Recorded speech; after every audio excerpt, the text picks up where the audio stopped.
Sometimes I come off the field, sometimes I'll get some texts from mates or people say, oh, have you seen social media? You've gone viral with what you said in that game and everybody's saying it's brilliant and it's funny. And I said, well, what did I say? And they say what I said and I thought, really? Do really people think that's funny?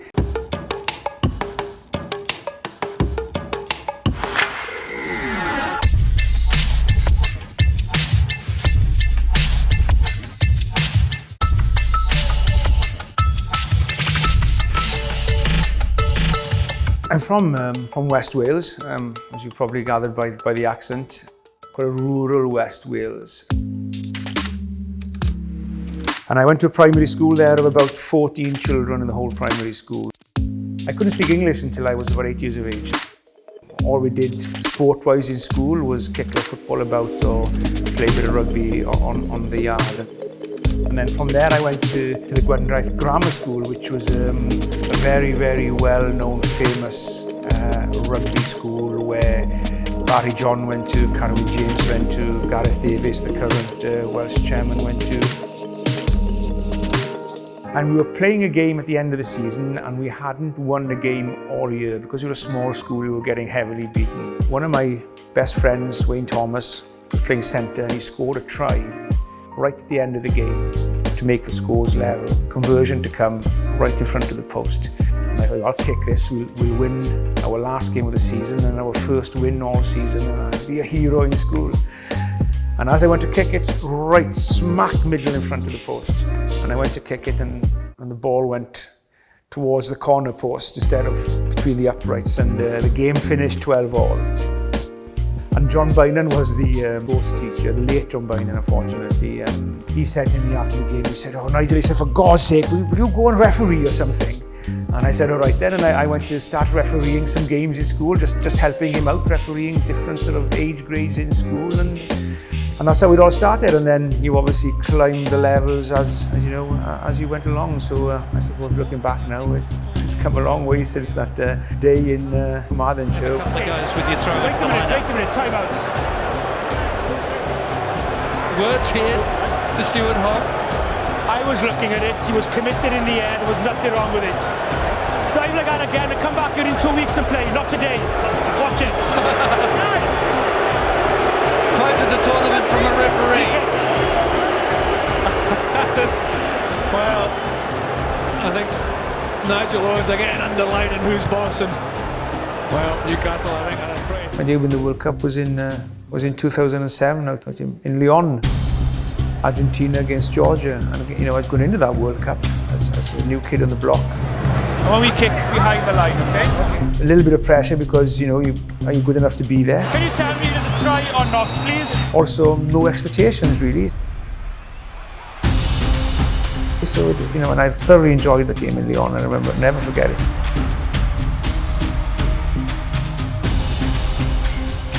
The most important thing above anything else is that I go out there and do my best for the players on the field. And yes, you know, sometimes I come off the field, sometimes I'll get some texts from mates or people say, oh, have you seen social media? You've gone viral with what you said in that game and everybody's saying it's brilliant and it's funny. And I said, well, what did I say? And they say what I said. And I thought, really? Do really people think that's funny? How many times have I refereed you? You don't understand me still? I'll shout louder then, okay? He's always got a one-liner in his bag of tricks, Nigel Owens. Don't pull that language barrier trick with me, sunshine. And it was the same as a ball boy incident in Dublin. Ball boy chucks the ball on and I had my back to the touchline and he caught me in the back of the head. And I just thought, you know, who chucked that? And as I looked around, the ball boy was standing there, you know, total fear on his face.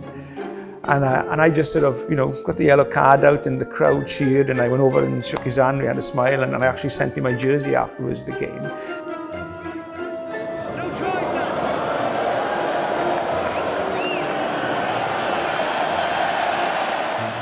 And people saying, oh, that was brilliant.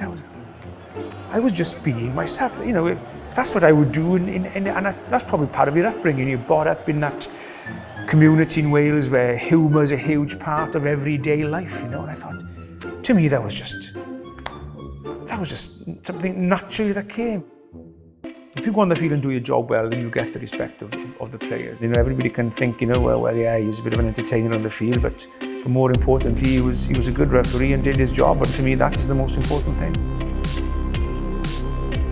Yeah, I went to watch Wales-England as a spectator, and I remember doing a talk in a couple of hospitality boxes before going to my seat. I remember telling the couple of boxes I was speaking at, you know, I'll be back later to tell you how Wales have won. And, you know, they all thought, oh, yeah. On the wing, and here's Gareth Davis. He's backed it up and he's scored. He'll never have a better moment to have more adrenaline in the body. Bigger, he's got it, it's there. He's all aware. Wales are going to win this. They've done it. Bigger, off the field. Wales have done it. I remember going back to the box with a big smile on my face. Looking at most of the English supporters, they were really, you know, they couldn't believe what had happened, really, and neither could a lot of people in Wales. They have beaten England at Twickenham in England's World Cup. I'll never forget that World Cup final. I'll never forget the privilege and honour and how humble I was to be a small part, you know, a part of it, but a small part of it, but yet again a part of the biggest game in world rugby. You know, I lost my mum 10 years ago now, and just going out in that field, my head down for a minute to think about her, and I always look up to the sky, and I remember looking up to the sky just for about sort of 20, 30 seconds or so, looking up there when the anthems are being played, thinking about, you know, my dad now, how proud I was doing this final. Just take it all in then, and I thought, right, I thought to myself, I have got to perform here today, not just for these two teams, which are the most important thing, but also as well for my mum up there and my dad and everybody proud. I can't let them down, and I'd like to think that that's what I did, you know.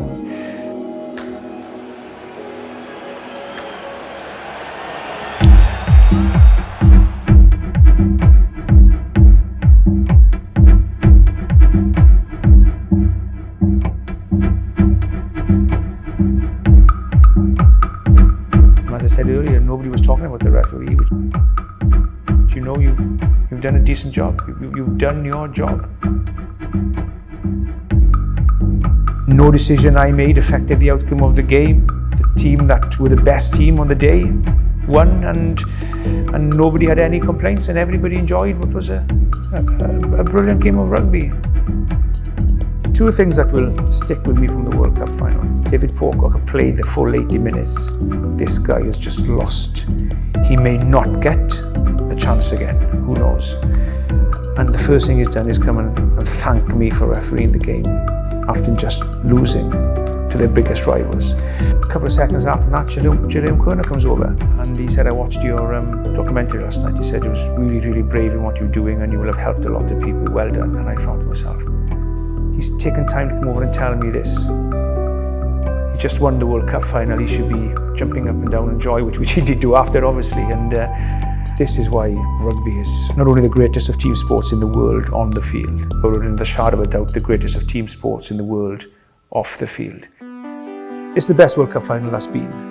I don't think Japan will be any different as far as the rugby goes. It's the first time it's gone to a non-traditional rugby country in one sense. So it will be huge for Japan as a country, and it is the most welcoming country in the world you could ever go to. The people are so polite and welcoming. It's absolutely amazing out here, and I'm sure we will see a wonderful tournament again in 2019.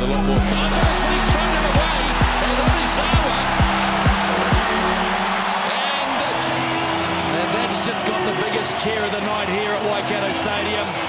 Great try scorer for Japan.